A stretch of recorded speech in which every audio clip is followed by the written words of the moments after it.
takkaatis masqalli morma kiyyaran deenyan alhamdulillah takka wanti guddaan daangaa isinitti tahee islaamummaa dhufuudhaaf yeroo isin gaafate haadha keessanii عين في غين صاد ضاد harfin afureen kan itti boo'e narratti ilaallatanii sanboota barsiisota jahatu fuudhee kan barataan keenya fuudhee nuti maaftatteenya.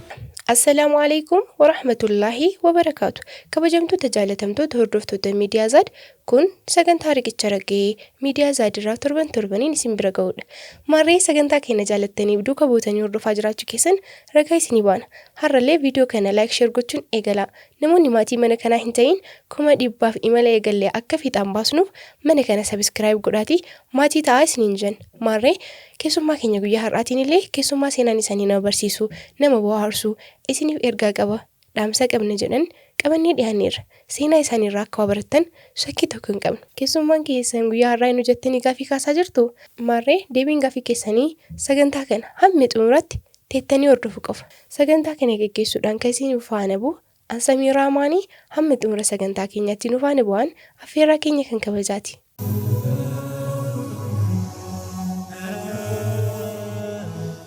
السلام عليكم ورحمة الله وبركاته. وعليكم السلام ورحمة الله وبركاته. وامتى كنيا كبجتني استوديو كنيا زادي توان أرجمتني فأنا أفوق سمامو قالته ما سنجد بربان. أيه ما شاء الله نوتس هدو جمّني استوديو كيسان زاد بكجرونو كروتي فيرا يوخانو وامتى نوتاي سولا قالته قدا سنيف كامنا ربي لنا كسمتي جزاء سنيا قفلون سنينجا. آمين. والفاتحة جنة كيسومان كنيا مي keessummaan keenya irraa eenyu jedhanii gaafii kaasuu danda'anii tarii hordoftoonni keenya nu wal beekuu dandeenya garuu mee hordoftoota keenya wal baradhaa afaanuma keessan irraa isin dhaga'anii eenyu jedhamtanii. Maqaan kiyya Khalid Nugusuu naan jaani jalqaba immoo Fiqaaduu Nugusuu ture fedha rabbiitiin alhamdulillah isa amma Khalid Nugusuu kana ta'ee jira. Mashaallah Khalid Nugusuuti ammarratti maqaa maashaallah qabdanii waa'ee maqaa keessanii itti waggaa isaatti deebina. Khalid amantaa kam hordofaa turanii? Jalqaba amantaan kiyya kiristaana ture. Kiristaana keessaa damee kam? Maatii ortodoksii hordofuurraa waan dhalanneef nutis akkasuma ture. Rabbiin immoo fedha isaatiin fixraa irratti nu deebise alhamdulillah. Alhamdulillah rabbil alamin jennanullee bakka keessan buunee asumaanu karaa dhaloota keessaniitti baga nagaan deebitanii isiniin jenna gammachuu qabna. Alhamdulillah. Khalid amarratti islaamummaa hanga qabatanii hangamta Allah ta'aan jedhu raasoo kaani. Islaamummaa keessa alhamdulillah waggaa kurnaffaa jira. Mashaallah waggaa 10 guutuu. Mashaallah har'a keessummaa keenya rawaa bahee dhaga'uun oollu waggaa 10 dura waan turellee erga waggaa 10 as islaamummaa keessatti waan dabarsitanillee gaggabaabsinee yeroo qabnutti fayyadamni kaasuuf yaalaa yoo rabbiin laffisee inshallah. Mee akkam turtanii yeroo Khalidiin dura turtanitti amantaa keessa turtan keessatti waa'ee amantaa sanii maal beeytanii? Waa'ee amantaa sanii jalqaba wanni beeynu hin jiru umrii ijoollummaa waliinis ta'e maatii marraa akkuma maatiin jiraatu waliin jiraanne onni haarofti hin jiru. Amantii waan jaame garuu kan barree san booda gara islaamummaa dhufne. Islaamummaatti kan dhuftan akkanumatti immoo akkamii jechuun namni waa'ee amantaa dura irra ture irraa maatii dura dhufuun tarii namni haadhaaf abbaa ortodoksii taayoo islaama ta'an hordofuun jira kamtu karaa isinii ta'ee karaa islaamummaa dhufuudha maaltu? Sirri kan sababa naaf ta'e jalqaba saayibban kiyya akhlaaqa gaarii qabu jaalalaas naaf qabu hiriyoonni kiyya guutuun ijoollee musliimaati keessattuu yeroo ijoollummaadhaatti yeroo sanii gizeen gara amantaa dhufu san umruma ijoollummaatti hin dhufe laga qabna nuti laga guddaa jira magaalaa keenya jala waliin dhiqanna gaafa guyyaa jumma isaanin saayiba waan ta'eef addaa hinaaf yeroo sanitti immoo gaafa dhiqannee jennu sa'aatii 5 geenyaan isaan gara jummaa deemu gaafa gara jummaa deema sa'aatii 7tti yookaan 6 fi 45 akkasitti deebu amma isaan deebi'an ni eega yaa rabbii kiyyaan jee gaaf tokko isaanillee dhiqadhee xaarfadhe salaatuun ta'uu isiif kan joof gaafadhe. Maaliif hiriyoonni kiyya biraa deemanii salaatanii yeroo dila kana turaniitiin sa'aatii 7 akkasatti deebi'u waan ta'eef anis gaafachaan ture. Egaa saayibban kiyyaatiin sababa naaf ta'e Ustaaz Raayyaa Abbaa Mancaati. Mashaallah. Isaan dhageeffanna. Ergaa baay'ee guddaa ammas rabbii umrii nuuf haa dheeressu Ustaaz Raayyaadha. Isaan irraa dhageeffachaa ture. Inni sadaffaadha ammas kan sababa naaf ta'e obboleessi muyya kanarra guddaa kan kiristaanaati. Akkamitti yoo jennu ta'e Yaasin Nuuruu dhaggeeffatain. Ustaaz Yaasin Nuuruu yeroo inni dhaggeeffatu ani isa jalatti dhaggeeffatu Ustaaz Yaasin Nuuruu. Sana booda anis kophatti Ustaaz Yaasin Nuuruu waraabadhee dhaggeeffachuu ture. Haa ta'u immoo isa rabbiin hin feene engaa islaamummaadha. Isaatu na dura islaamaa jeetii yaadee ture. Yeroo achirraa gara Finfinnee dhufuun Ramadaana bulii 14 afaanii qaba waan ittiin furuu qabatee gara nan dhufe barnootaaf jecha. Sooma kiristaana keessa jiru. Ni soomna. Anu otoon islaameen dura hiriyoottan kiyyaa walii waggaa 6 soomeetiin jira. Subhaanallah. Jaljettaniitu. Alhamdulillah. Ergasii immoo ijoollee saayibban kiyyaa kun tokkoffaan akkaan na jaalata yeroo sanitti jechuudha. Akkuma isin jee ustaaz raayyaadhaan isin jedhee mi jalqaba waa'ee kaaseeta raayyaa keessatti tokko Khaalid seenaa Khaalidaa Sow sana waliin dhageeffanna. Akkuma jee umrii kiyya ijoollummaa saniin waan ta'eef saayiba kiyya sun maaliin jeen inshaallah gaafaan guddadheen jeen Abdiisaa jedhama. Anis akkuma Khaalid kanaan ta'an jeen islaamee ergasii immoo akka Khaalid islaamummaa keessatti gahee guddaa fudhate kanatti anis gaafaan islaamee gahee guddaa uummata islaamaatiif taphadhaa. Maqaan kiyyalleen Khaalid ati ragaanaa ta'in jee jecha kana keessatti himee waggaa 4 booda nuumaan islaamee alhamdulillah.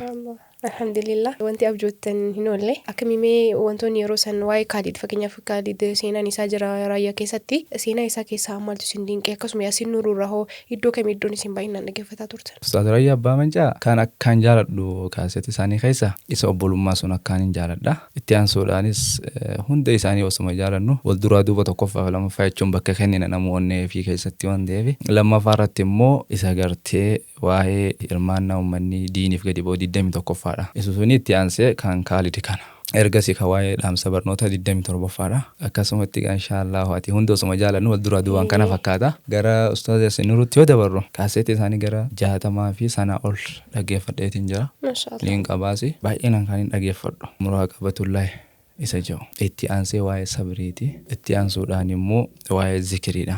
Kophatti qaba isaasi akkasuma itti aansee waa'ee ramadaanaa kan isaan irraa naasaantu jira. Itti aansuun ammas kaasetii isaanii keessaa waa'ee gartee Abdallaa Zulbijaadeeni Salmaan faadhaa siiraa isaaniitis hedduun dhaggeeffachaa ture. Sun faan akkaan jechuun istiqaama akkaan sabaata qabadhu yeroon ilmi hin baratiin keessattuu siiraa waa'ee Abdallaa Zulbijaadeeni sun isaan bifa sanii himanii fi waa'een Salmaan ammallee akkasuma waa'een Abu Zarri Al-Ghifaarii sun akkaan yeroo san sabaata godhadhe na taasise jechuudha. Alhamdulillah isaan hunda rabbi umurii dheeressu. Maashaallah. Gamta akka wanti nu hojjennu hawaasa keessa gadi bu'ee akka dhiibbaa uumu kanarraa namoonni hedduun ragaa ta'uu danda'a. Akkuma wanti gara keerii nama fiduu namoonni waan hin taane hojjennu immoo hangamta akka dhiibbaa nu hawaasa keessatti waan hojjennu saniin dhiibbaan hangamta akka uumamu hangamta akka gara badiitti namni deemuu danda'u. Asirraa madaaluun nama dhibu ustaazoo keenya rabbiin umurii sinaa kaa'u rabbiin umurii sinaa dheeressu. Mee wanti asoo hin kaasin bira taree tokko jira.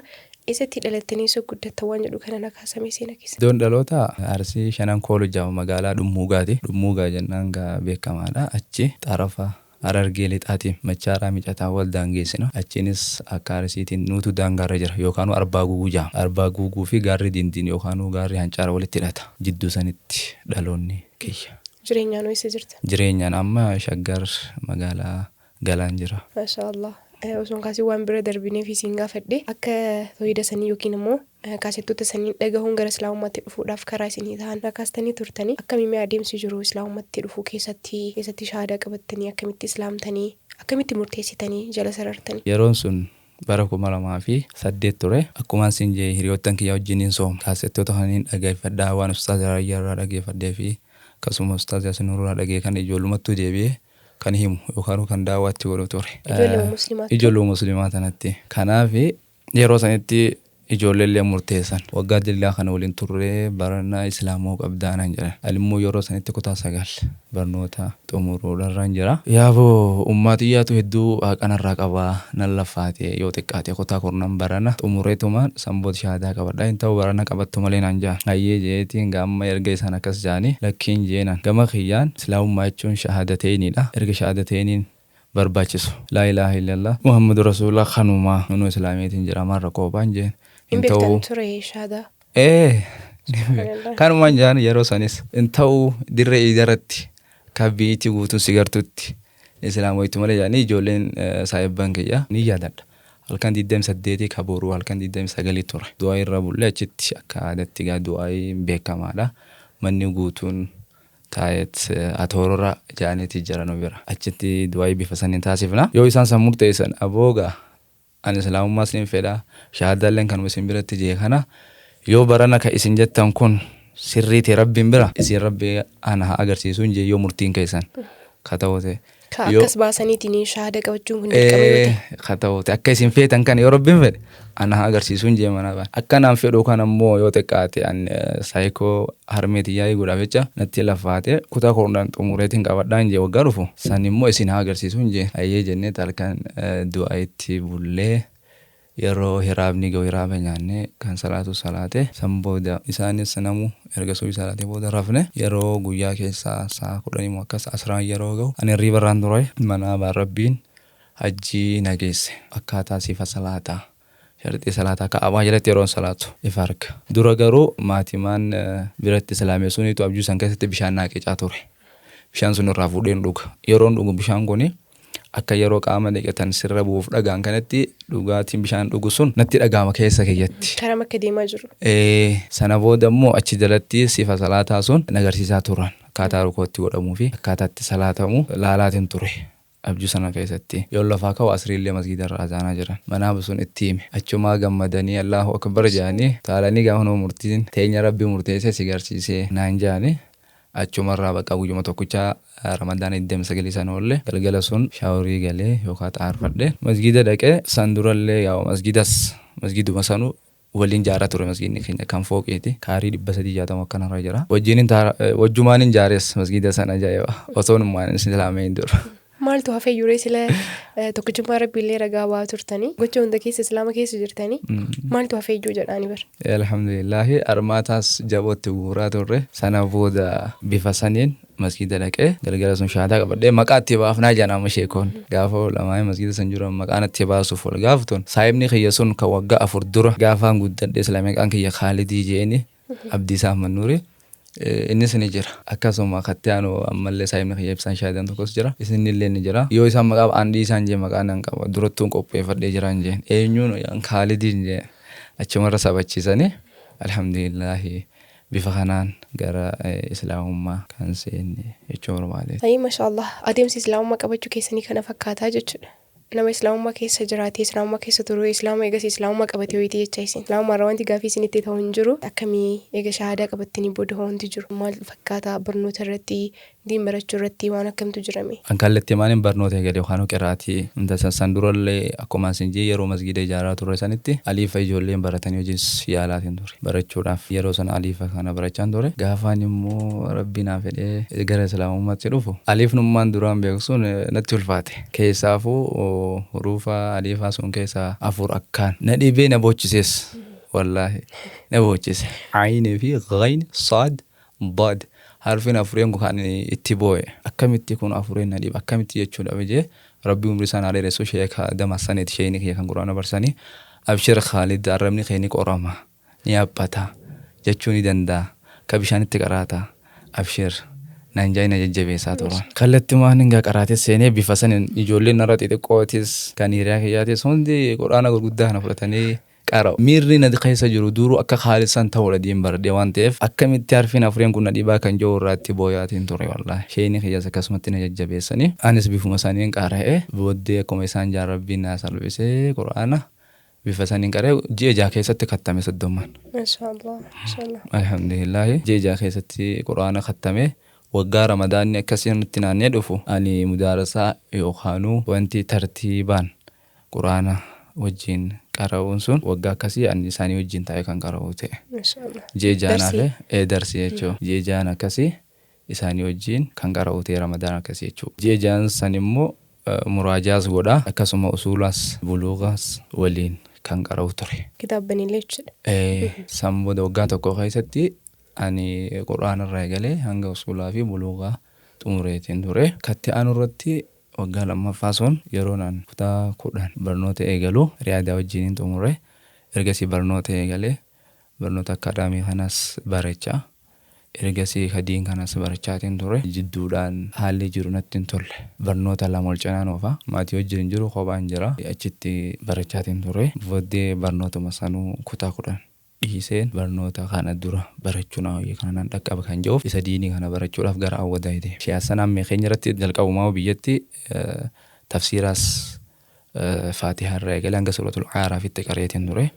Sana booda immoo awwadaa itti deemuudhaan suuratul Aaraaf irraa eegalee amma suuratul Naasitti tajriidii waliin akkasuma kitaabban fanni aqiidaa irraa illee Khuzii irraa eegalee waajibaa ta'anis dabalatee aqiidatul waasitiyyaa irraa akkasuma gartee aqiidaa xahawiyyaas dabalatee akkasitti achumatti awwadaa itti qaree jechuudha. Sana booda kunis wagguma tokko keessatti yeroo ittiin fayyadama garuu wanni rabbiin naa laafisa yeroo fayyadamu yeroo isaan keessatti kanneen barachuudhaan ol deebi'ee gara biyyaa yeroo deebi'u barnootaas eegalee ijoollee solii qabee barsiisuun eegalee.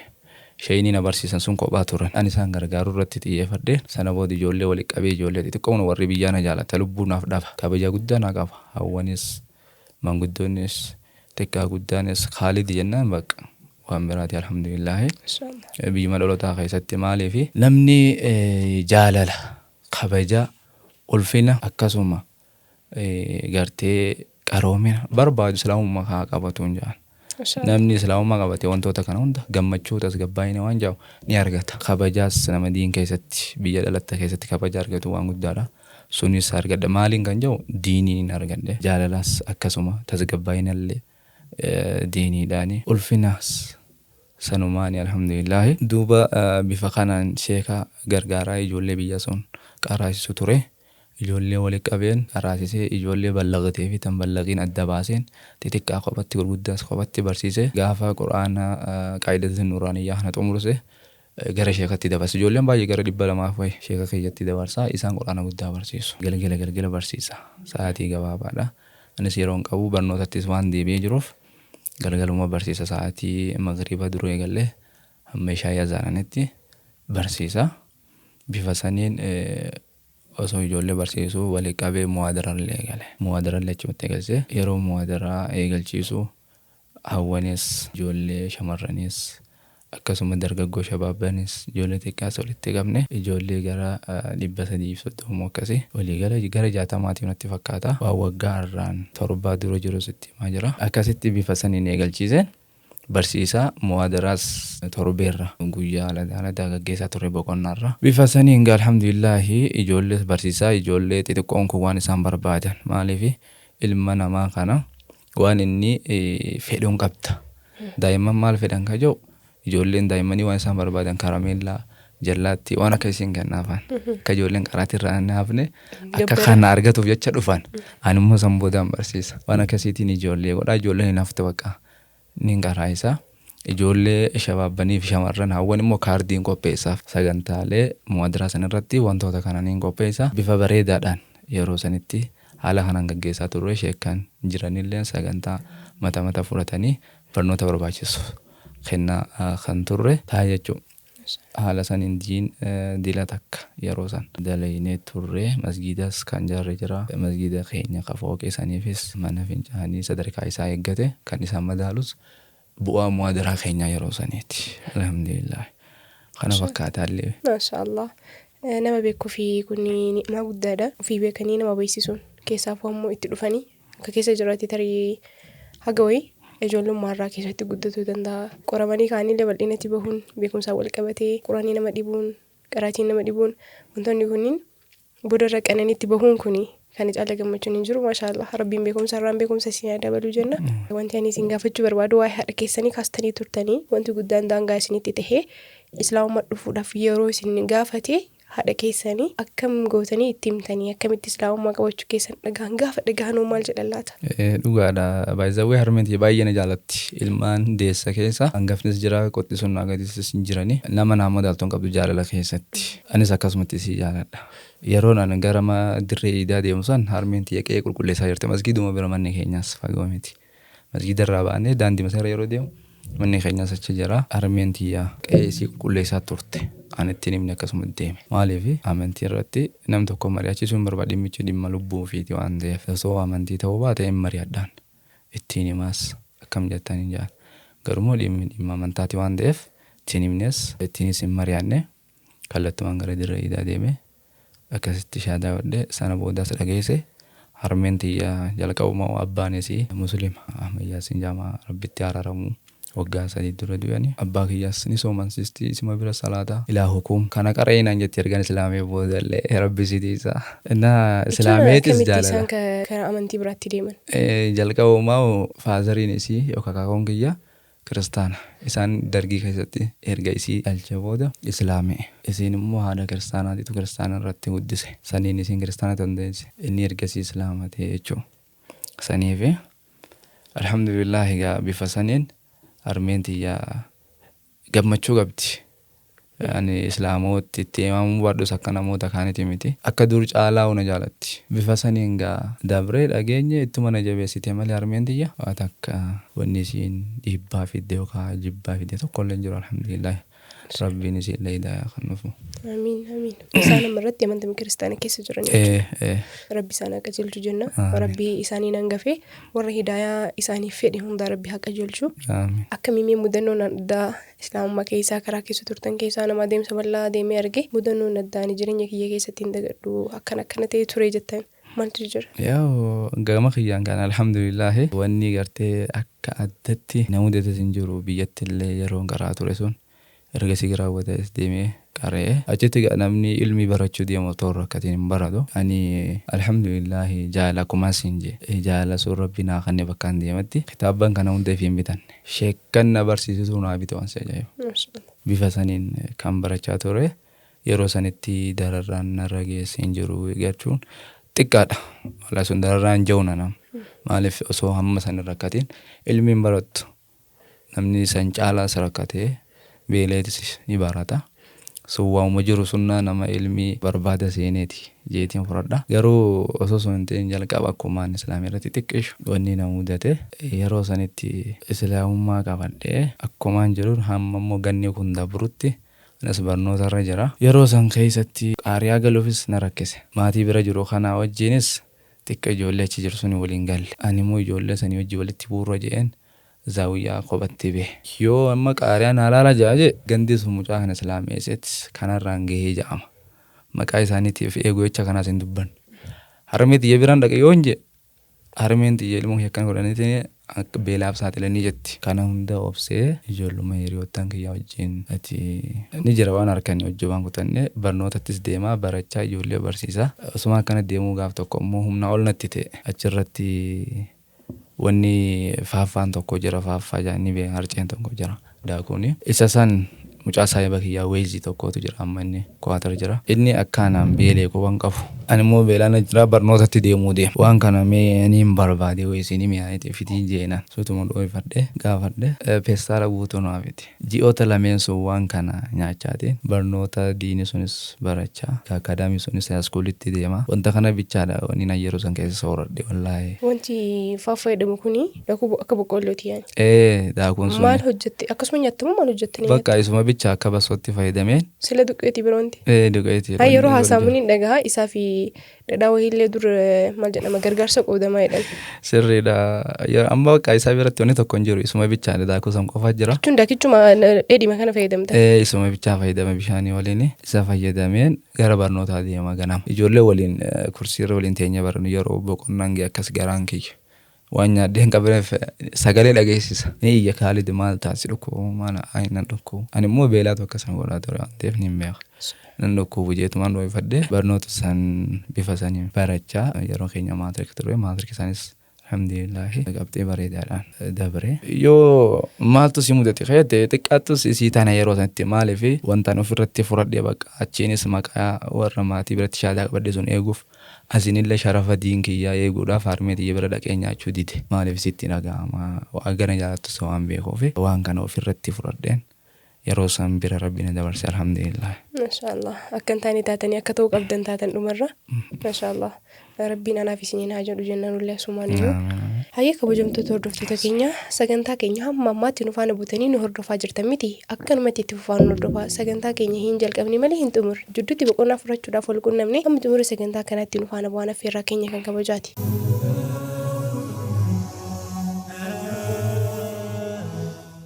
Haasawii dhaga'ee ture. Namni mahaasaa dhugaatii ta'uu isaan beekoni inshallah mee waan kanarraa gaafii isin gaafadha abbamarra qulqulleeffachuu wayya jenneeti isin gaafa islaamummaa qabattan ofii keessan qofaa osoo hin ta'in nama hedduu gara islaamummaa fiddanii jedhan hedduu san keessaa immoo takka nama hagamma irratti haadha manaa keessan ta'e isin wajjin jiraataa jiru akkamii mee waan san xinnoo irraa nu himaatii isaaf immoo inshallah afaanuma isaanii irraa dhageenya.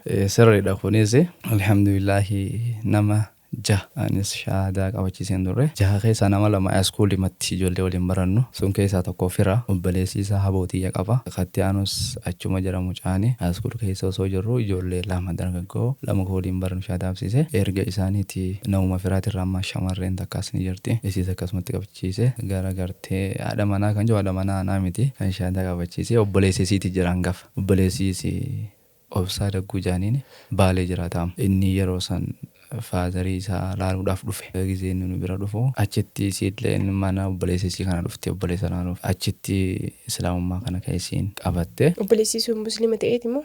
Musliiman hangafa. Islaamummaan illee akkuma itti dhufanii. Inni bifa saniin yeroo inni dhufu maatii ziyaaruudhaaf akkasitti siilleen isa ziyaaruudhaaf itti dhufte. Achumatti bulii muraasa bira bubboolte islaamummaan gurra bu'ee dhageesse. Sirriitti dhageesse manni isaaniittis masgiiduma cinaadha.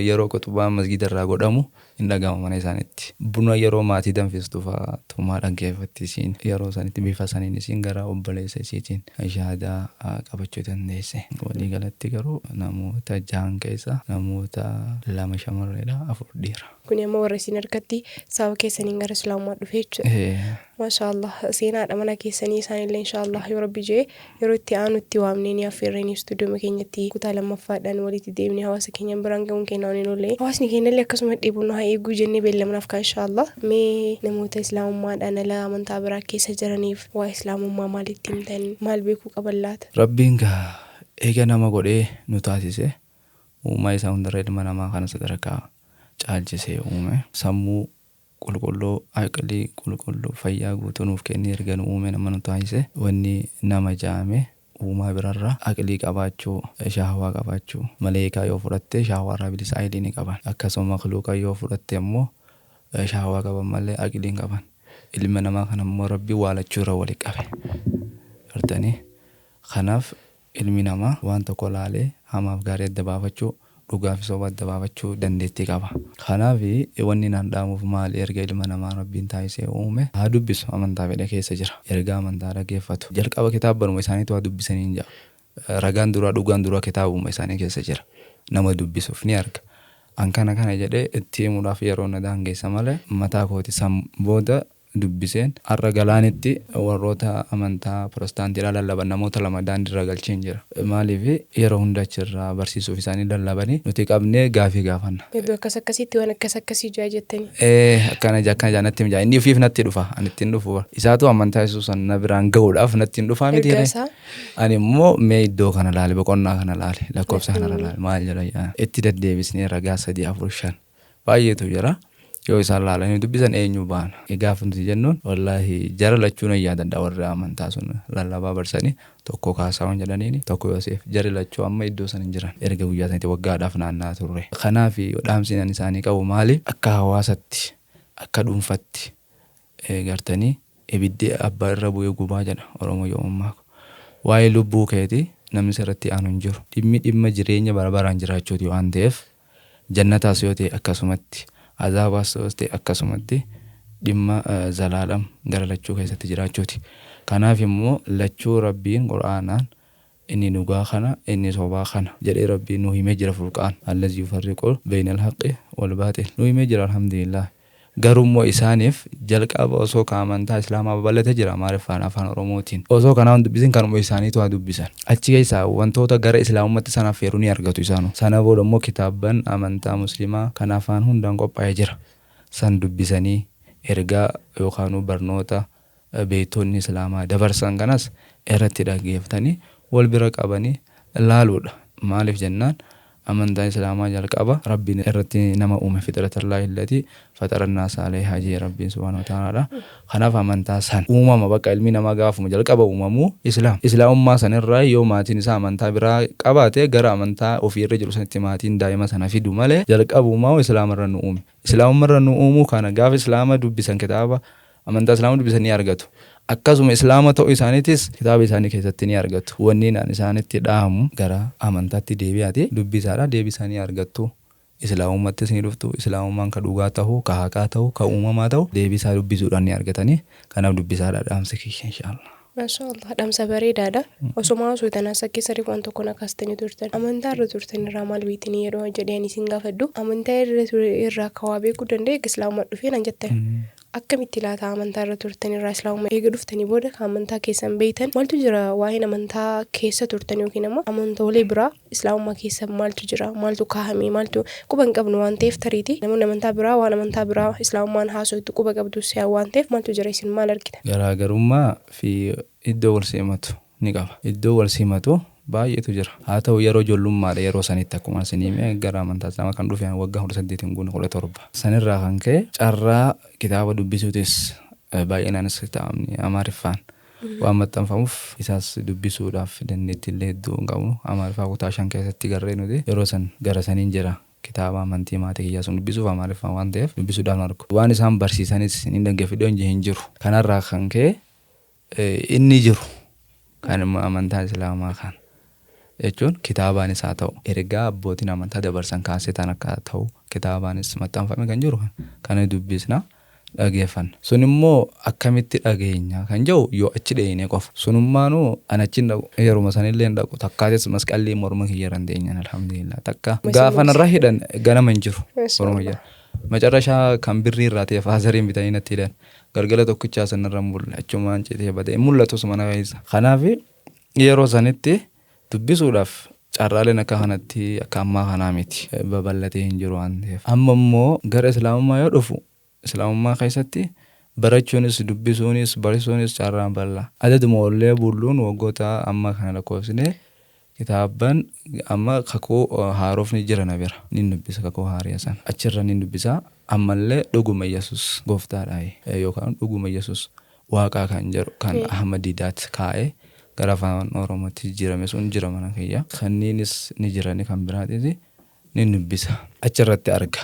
Achirratti jechuudha kan walitti qabsiistanii chaalenjii gootan namoota iyyuu. Eewwaa achirratti kan nuti bifa saniin isaan gaafachuu yeroo gara keenya dhufan katti taasisne islaamummaa keessatti hin baradhe kitaaba immoo kiristaanummaa sun islaamummaa keessatti hin bareewwan dhugummaa isaa erguma dhugummaa saniin argee dhufe arge. Maaliif ragaa naa ta'e kadaranu maaliif kan cimsu ta'e islaamummaa cimse ragaan achi keessa argamu sun eddaa jalqabumaa isaantu garantaa hin oofa malee kitaabichi gara haqaa sun akka nuti deemnu nu ajaja. Yoo dubbisan achuma keessatti uf arganii jira. Maashaallah waan sun kaasni bira dabarfannee jira. Ada mana keessan akkaataa isaan islaamummaa dhufan hanga irraa nu himtanii akkamitti bultii gara bultiitti dhuftanii isatti wal qunnamtanii waan jiru kana kaasuu yoo hayyaawummaa ta'e nu kaastanii. Abshir. Rakkoon qabu yeroo san akkamitti wal argitan yookaan akkamitti gara kana dhuftan kan jedhu kuma beekaman ijoolleen barsiisa. Haadha manaa obboleessa isaa obboleessa isii tilleen barsiisaa ture yeroo sanitti waan barsiisaa tureef obboleessi isii wallahi nama ajaa'ibaati jechuun Umar bin Khattaab radiyallahu anhu kan zabana kana jechuudha dandee seenaa wal fakkaataa qaba. Isa qofa kan Hafsaa fuudhee talatiyya naa fuudhii jedhee gara gartee Usmaanitti deeme gara Abubakar Siddiqis deeme radiyallahu anhu maadha eegasanii rasuulatti dhaqe jarrii bifa saniin kun jalaa callisee kun immoo miti jedhin rasuulatti deeme alayhi salaatu wassalaam achirratti rasuulli sallallahu alayhi wasallam nama Abubakar Siddiq caaluutu fuudhuu deeman dalatee jedhe namni Abubakar Siddiq caaluu ka eenyutu jira yoo rasuulan ta'in alayhi salaatu wassalaam. Kanaaf bifa saniin inni illee obboleettii isiitu fuudhuu qaba anaan jedhe. Maashaallah. Yeroo inni akkas naan jedhu lakki ani fuudhuudhaaf kaayyoo ammaaf hin qabu. Tokkoffaa ani nama barnoota gara lachuu barachaa jiru akkasuma akaadaamis kutaa 12 sababa koronaatiin tiraansii fudhachuurra kan dhaabbannee ture. Kanaaf wantoota kanarra jira waan ta'eef ammaaf natti mijatu jedheen. Inni immoo ani obboleettii nama diinii irratti jiraachisuun barbaada si malee fuudhu jedhee natti hin dhufe. Yeroo kana saayibban kiyya jajjabaa qaqqaalee amma ammaatillee haadha manaa kiyya malee wanti aan qabu isaaniif halaal. Wanni kiyya hundi ka jiraatu waan haadha manaa. Saayibban nama 7 jajjabaan qaba dhuga. Maashaallah. Isaan keessaa tokko Sheegguutamaa jenna yookaan Nuuree Aminaa san jedhama. Walumaan barnootaallee barachaa turre waan ta'eef zaawiyyaa tokkos waliin galla. Isaaniin mari'adhee jalqaba. Aboo akkamitti gara fuudhaa yookaan akka baara akkaan akkamiin fiddaa har'a qaariyaa jirta toofiifuu nama bira nyaachaa barnoota barachaa jirta. Akkamitti maal nyaachisa fuutaa kaayyoon keenya kanaa miti barannee xiqqaattus of dandeenya san booda fuuna. Naan jedheen hayyee jee isa irraa deebisaa kana argadhee miti itti aansee an sababa kanarraa kan ka'e deebisaa obboleessa isiitii kan inni amma aareet yeroo lammaffaa kana jedhuun imaama keenyatti himate. Shiyaa sanaan mee jennaani akkasii inni didee jee amma oguu kana isheen na yaaman aboo mee kitaaba tajriidii san fidii naan jedhe ayyee jedhetti fide baabulii maan banii naan jedhe niin bane hadiisa kana mee naayimii naan jedhe hadiisicha gartee waa'ee namoota sadi ajriin isaanii dachaadhaa jedhu tokko gartee nama gabra bilisoomse tokkos nama intala takka akka islaamooti godhe erga islaameessee booda immoo fuudhe ajriin isaa lama isiilleen akkasuma kanaaf hadiisa kana isheenii nagaafchise duubaatti obboleessi fuudhu ijaaza bana kana keessatti irraa fuudha jennee namitti dhagatuun dhoowwa ati obboleessi diiniif jecha fuudhi isin jee osoo hadiisni kun jiru kayoo isii fuute ajrii as keessatti dubbatame kanatti argattu akkamitti diddaanan jee dhugaadha sheekha garuu haalaan irra jiruutu nadaan keessaa barnoota siin xumurre sababa koronaatiif jecha intaraansiin fudhanne gara lachuutu nuu barachaatiin jira akkamiin jeensuun naqabdi abbaanuu duruu ana naqabaa kanaaf arra booda deebisa akkasii mucaan kanneen tolee jeeni naan inni fuma keessatti callise ammas deebisaa obboleessaan kennine isheenis kan naan jaan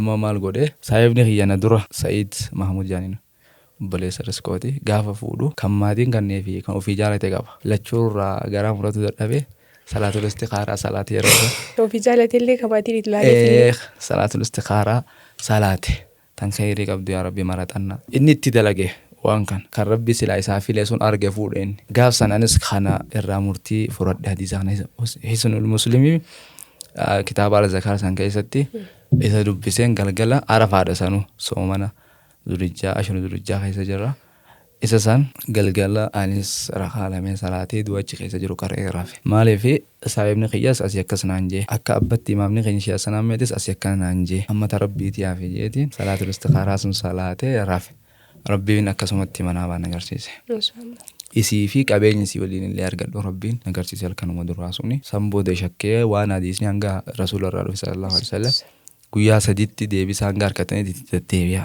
amma guyyaa torbattis ja'a ani immoo shakkee halkan ammadaatti deebi'ee salaate uumaa tokko rabbiin agarsiise halkan sadaffaatti illee deebi'ee salaate uumaan agarsiise yaa rabbii jenaa dhiisee bakka deebisaan guyyuma duraan naa deebite jeetiin akkas sarara dhaabbadhee gaafa rabbiin deebisaa salaatul istikaaraa sun anaaf naa kennee jiru ayyee jedhee deebisaa sheekaa kannee sanumattuu gaafaan intaraansii fudhadhee booda intaraansiin dhufuu baatus ani yeroo sanitti niqaa naaf gootanii jedheen achirratti deebisaa sheekaa kannee isitti deebi'e manuma obboleessaa waliin bira taa'ee islaamummaa qabatte nama jaalatte qabda yookaan kan si jaalatte qabda namoota gaarii kan sodaa rabbii keessatti si bulfatu nutu beeka ijoollee dargaggoodhaati namni sun yoo jiraate maaliif hadiisatti rasuul sallallahu alaihi wasallam izaa jaa'a mimman tardoona diinahu wa khuluquhu fazawwijuuhu waan jeef nama waa lameen kan ulaagaa lameen kana guuttate yoo ta'e isatti si kennina himiin jedhee lakkee waan akkasii keessaa siin jiru naan jette.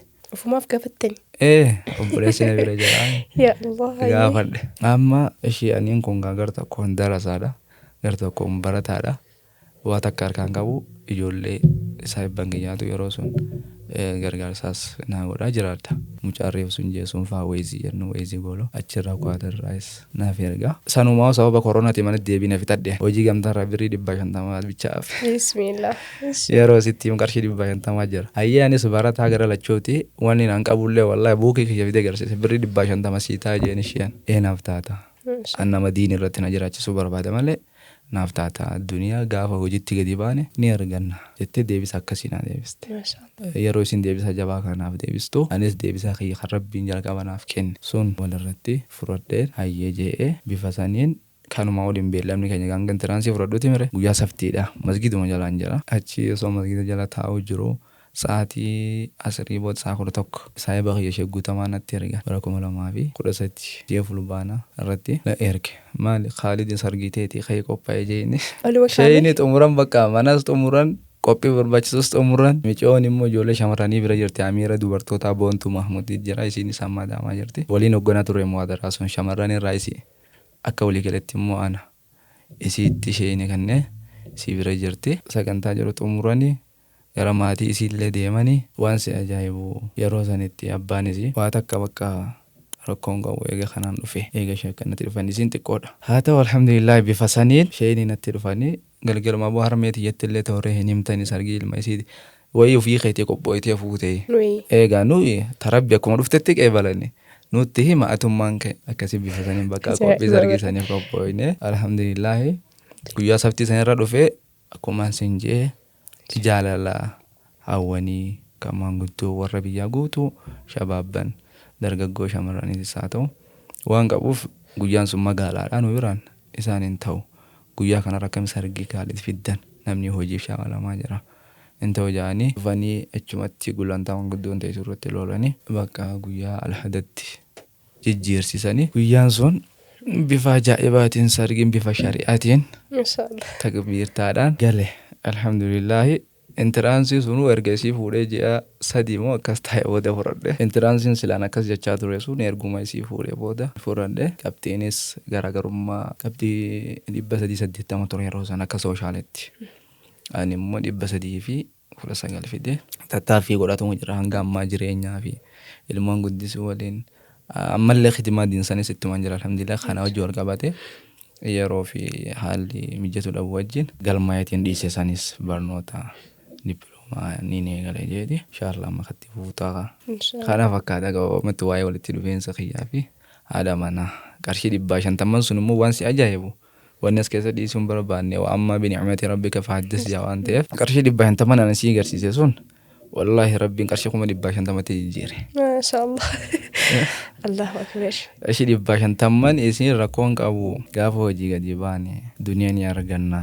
Ani immoo jalqabni akhiraadhaan amma diinii irratti ni jiraachisu barbaade waan naan jetteef 150 san 150tti rabbiin jijjiiree hawaasni keenya gumaata qaba. Qaadatti intalti takka yoo deesse gumaata qaba. Namni muslimaa tokko yoo du'e gaggeessaa qaba. Namni dhiiraa tokko shamarran takka yoo fuute kaaloo jaanits kun jira. Bifa saniin kaaloo hawaasni hawwan akka hawwanitti shamarran akka shamarranitti dargaggoon akka dargaggootti barsiisonni kiyyallee narraa naafne kaayas kulitti na barsiisan isaan kadaamii na barsiisu aan qur'aan isaan barsiisan magriba shaayiddu isaan illee narraa naafne narratti ilaallatanii sanboota barsiisota jahatu fuudheewu kan barataan keenya fuudhee nuti maaftatteenya jira. Karaa banteen namoota hedduu inshallah namni gaariin amaana nama nyaatu waan ta'eef rabbii namoo abdii namni rakaate bahee alhamdulillah. Sirriidha ammas chaalenjii si mudate kajette keessa tokko. Kanin daganne maaltu jira yeroo san faazarii faatu dallan yeroo nashaata afur akkasuma obboleessi qiyyaas bifa saniin as dhufe sun ka akkasitti asiin nuru dhageeffatu sun as dhufnaan asigaa alhamdulillah yeroo kanatti islaamummaan babal'ate naannoo keenya kanatti malee yeroo sun hangas marallee miti inni illee gartee maaliif dhuguma saayibban diinii irraa gisee faggaatte dukkanaatu si marsa garuma dhufee fakkaata akkasi bifa saniin isaan dallananii siistariitti xiqqoo takka jira isiinaa fi diinaan jafaazariin biyyarra as jiraatan isaanis ishii siistarii sun fide bara 2010 takka sinsarratti itti fide amma faazariin faan ati ilma kiyyaa miti akkamitti ilma keetii miti ayin ammaletti amantaa lafa abbaa keetii dhiftee ati gara islaamummaatti deemte kana booda abbaa kiyyallee naan hin jeeni erga sanii gartee yoo fuutee fuudha keetitti nu waamin yoo duunes qabrii keenyarran dhaabbatinii inaan jee faazariin biraazarillee walumaan jiran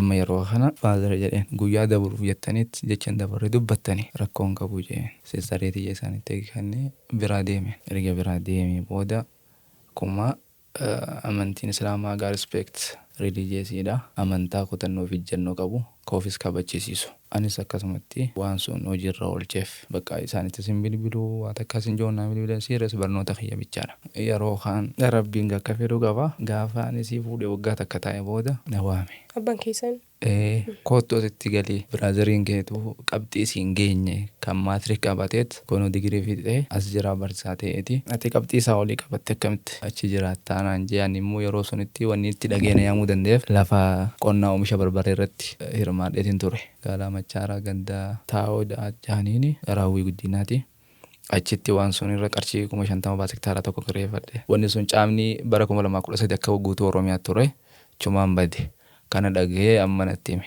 faazariin ati birrii didee kana qabatte akkamitti akkanatti qonnatti baaftee xumurta nama barate taatee tokko mi qonna irratti hirmaatta amma koottu ishee kunoo amantaafillee rakkatiin si bira jira koottu ansi arguu barbaadan aan jedhe faazarii akkas jeesantu gaamma na waamee argaa kiyya dheeboota na arguu dheeboota sagalee kiyya dhaga'uu dheeboota biraazariin akkas jiru illeen li'annahu bakkaan dhiisee rabbii kiyya irratti hirkaddaave jaala kiyya isaan keessa kaa'e jibba isaan naaf qaban sun. Bakka biraazariillee nama natti dhufu nama natti ziyaaru dhufee na ziyaaru kan hangafa kiyyaar du'aa naaf godhu kan ja'u ta'e gartanii. Faazarilleen akkasuma amma nu dhiyeenyatti kan qabu makiinaa bitee ilmoo kanna ani immoo waan biraas godhuu dadhabu hunoo bilbila kanaan si kana jedhe achii bitanii naa kanna dhiyeenyuma kanatti. Bifa kanaan jiran alhamdulillahi jibba isaanii sun arrabbii kiyyatti citee hafuun sun jaalalatti deebise. Inni beeka faazarilleen achi ture waan ta'eef argee ture aadaa achi ni beeka amma faatiyaa nama tolchee qaroo faazariin keessa nama tolchee du'aa sii godhe subhaana rabbikaan allahumma salli xumur garuu rabbi islaamummaa isaanii kennine rabbi isaanii awwaafaqu rabbi awwaafaqu gama godha ta'ee isaa malee taatu chaalenjii isaan jibba isaanii jaalalannaa deebisee jechuu barbaadeeti. Kanaaf nama dhufuufillee maaliin jaa yoonni toonni akkasiis mudate isaan caalaa nama jaalatu isaan caalaa mararfatu gabroota isa mararfatu allahatu jira isarratti hirkadhaadhaa jaalala isaaniitu yoo isarratti hirkatte jibba isaanii jaalalatti deebisa rabbiin خجوا وربادي ما شاء الله الله سينا بريدة وأنا جايباتي ما شاء الله أكنك بربين كنيا جناني مال سي أنا مني جلالنا ما تنارجع شوف جدي وربيهم فيني ورب الرانو راجب وكنا مو بكر ربي تنجبتي هرجمنا نمني جلالنا ما نبي جلال ربي سوك أمو ربين تنا ما سلبتي كنا في وانجو سينا كنا رارجو دندان جدي هذا سينا بريد نقود دن الفاد قالته هو سينا كيسنا كبينو بالبلوان نجلابن تاني في قالته واسين جنا كنا بودا ما شاء الله هذا منا كيسنا اللي استوديو كنا تفير بارتي لما فكنا مو كتلا لما فاسا كنا كنياتي أما إسام بره مال تجرا مالتو كنا ميلات مالتو مدتين سينا إساني راكنو قودن أبدي قبنا أردفنو جنة لاسمو أبدي أنا كنو يغني سينا مياه سينا رادا جنة كان اتوفني مو هذا منا كيسنا رادا جنة ولي تشوفيني فيتنا إن شاء الله سكن تاكينه بوا بيجرينيا كيساتي نمني إني قد نموجين قود مجرا إني نموجين جمشو قود مجرا بوا بيهند كيساتي نمني نما فانتها مالي في الدنيا كان نما نمني تيول غرغار والجنا دابتو تيول هو وان تيف ميسين نما غلطي فدو ملي بردربون بربادو غلطو تساملا أفانكي يرالي تاتو جتانين يو جراتي جراسيني كنا جرا كان فيدماتي غلطي فداني jalqaba irratti isaanuma gartee gama diinii kanatti dhufuudhaaf sababa naaftee ustaaz Raayyaa Abbaa Mancaatii fi akkasumas ustaaz Yaasin Nuuruudha. Ergasii immoo saahibbaan kiyya torban haadha manaa kiyya malee waan qabu hundi isaaniif faalaa balloof rakkoos kan waliin qooddatan gaddaa gammachuus na wajjin qooddatan kan jireenyi keenya otoo isaanis hin fuudhin anis otoo hin fuudhin irraa eegalee erga bultitti gallees isaan hundi bultii keessa jiranii namoota lama bichaatu jamaa torban kanarraa gara bultitti hin galle isaanis inshallah gara bultii halaalitti sanaa fidu yaansun sheekh Yaqaan irraa qareelle sheekh Adamassanii akkasuma imaama keenya sheekh Sanaamme waa'ee jiruuf jireenya kootii haadha mana haadha ilmaan kiyyaati isirraa gartee ilmaan lama argadde alhamdulillah islaamummaa irratti of caalaa nama ilmaan kiyyaaf gammada maaliif maatiin irraa dhala kan kiristaanaati rabbi rahmatee isaatiin isaanii amantaa uumamaa irraa na of amantaa san irratti na deebise. Ijoolleen tiyya immoo aanaa musliimaa kanarraa dhalatuun carraa guddaadha kan ofii caalaa kan isaanitti hawwu anamu. Kanaafis illee inshallah sumaan. Mashallah maqaa isaanii tunee dubbachuu dandeenya. Jettan maquma isii kana waan atti baaseera. Mashallah. Maqaa isii nu babbaaseef. Maqaa isii yeroo sun isiin islaamoyitee mire boo jaartii deetana maqaa itti baasee naan jaan yeroo ni kaa'edhu deemne. Islaamoyitee ni kamaaf dhaqqaban isaan bakka. Carraa sun naa kanani Hasanaat. Sanat mashallah. Wadaa sanatti darbu. Dhageettii hirtan hordoftoota keenya yeroo itti aanutti tarii haadha manaa isaanii qabannee dhufne haadha manaa isaanii eenyu maqaan isaanii ettanii akka nuun gaafanne dhageettii hirtan Hasanaat jedhamanii mashallah ulfaadhaa nuu galatoomaa asitti argamtanii yeroo dheeraa aarsaa gootanii seenaa keessanirraa akka nu dhageenyu akka nurraa barannu waan nu hayyamtaniif irra deebiidhaan galatoomaa ulfaadhaa isiniin jedha. Isinis galatoomaa jazaakumullah khayran Zaad Miidiyaa. Asumaan yoo inni balleessee jiraadhe akka namatti afoominaan illaahi isiniin jechuu barbaada mana nagaatti nagalaa. Wassalaamu alaikum warahmatullahi wabarakatuh. Waalaikum salaam warahmatullahi wabarakatuh. Maarree sagantaan keenya guyyaa irraa kana fakkaata hamma xumuraatti nu faana buutanii nu hordofu keessaniif galatoomaa ulfaadhaa jecha namoonni yaada qabdan akkasuma immoo yeroo qabdan karaa toora bilbilaa karaa waasappii keenya armaan gadiitiin nu qunnamuu dandeessu. Torban keessumaa biraatiin sagantaa biraatiin hamma walitti deebinutti lafa nagaa haa nu turaa inshallah. Wassalaamu alaikum warahmatullahi wabarakatuh.